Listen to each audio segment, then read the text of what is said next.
All right, let's go into all the headlines and more with my panel, senior political reporter Trudy McIntosh and senior reporter 2, Carolyn Marcus. Well, day one, she's not even been in the job, Trudy, for 24 hours. And already we've got Sussan Ley's leadership being questioned, not by anyone here. We're talking about the Liberal Party's vice president. I might say also a moderate in Fiona Scott. Have a look at this. How long do you give her? I don't know. I mean, a day's a long time in politics, Carl, so... That's not exactly a ringing endorsement. Not much confidence there. Well, you know, it could be a day. It won't be a day, I'm being cheeky. But, I mean, look, you don't know what the political tides will bring. Now, Trudy, she later tried to walk back those comments, but I tell you what, very, very untidy. Yeah, it's not the walk back that's going to get all the attention, is it? It's the original comments. It's one of those things when it comes out of your mouth, I imagine if you're Fiona Scott, the entire day you've thought, I just should not have said that at all. It's a stupid thing to say, I'd have to say, pretty early on in the first female leader of the Liberal Party. As you say, she's from the same faction, notionally supports Sussan Ley. She's gone on to say that publicly, but you can't take back what you said in jest on the Today Show. A lesson probably for a lot of people. And Caroline, of course, we remember Fiona Scott, she lost her seat in Penrith. I just think this is not helpful at all. The Liberal Party's got to pull together, particularly, I have to say, as a current vice president of the party federally, she also deserves her share of blame for the result 2 weeks ago. Well, I think that's fair as well, and she wouldn't really be able to argue with that. Look, I get on with Fiona Scott really well. Haven't spoken to her for some time. I think this was a real misstep, and she realised she'd put her foot in her mouth.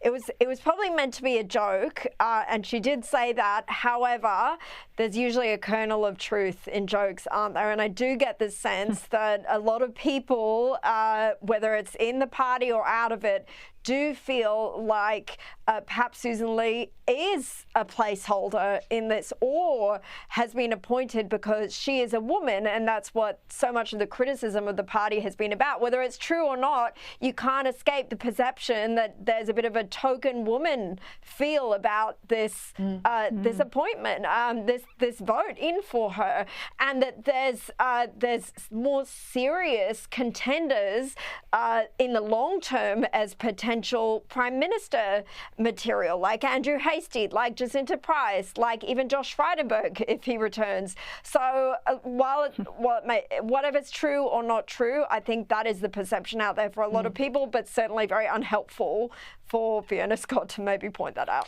Yeah, look, I'll be pretty blunt here. She's been in the parliament for 24 years. Most punters wouldn't have an idea who she is. I mean, most journalists I'm listening to them don't know whether to call her Sussan Ley or Sussan Ley. I mean, such is her cut through in that time. Now, she is a placeholder. Her challenge is to demonstrate as she hits the ground, as she goes through the work with colleagues on rebuilding and policy review work, her job's to show that she isn't a placeholder, that she can be there for the longer term, that she can go to the next election, that she can have a good showing and be there potentially for a second term and win at a second election. But she's got people like Andrew Hasty on her tails. I mean, he ruled himself out, Trudy, very early on, didn't he? But he's done a podcast and, you know, fair enough. He's been pretty open about his ambitions. Have a listen.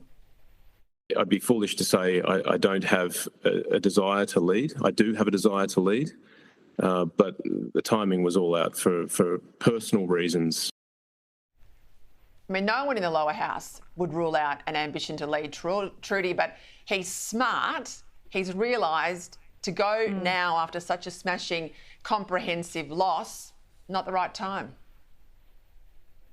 And I actually rated too, Peter, his reason. I've listened to a lot of that podcast. A very interesting discussion with Andrew Hasty. He talks about his 3 young kids and the long commute from WA. I think that's noble to say, as a father, you want to actually spend formative time with your young kids. But he also goes on to say, Peter, that it's important that MPs like him actually determine what the problem is before he put his hand up to lead. He says and spoke about young voters who he says are activist voters, but he says he understands why, but because they feel so frustrated with the system. He says the Liberal Party needs to find a way to address the central challenge of home ownership. I think important to put your hand up and say, yes, I have ambition, but ultimately as a party, we all need to diagnose the problem before we are able to get out of it. I thought fascinating discussion.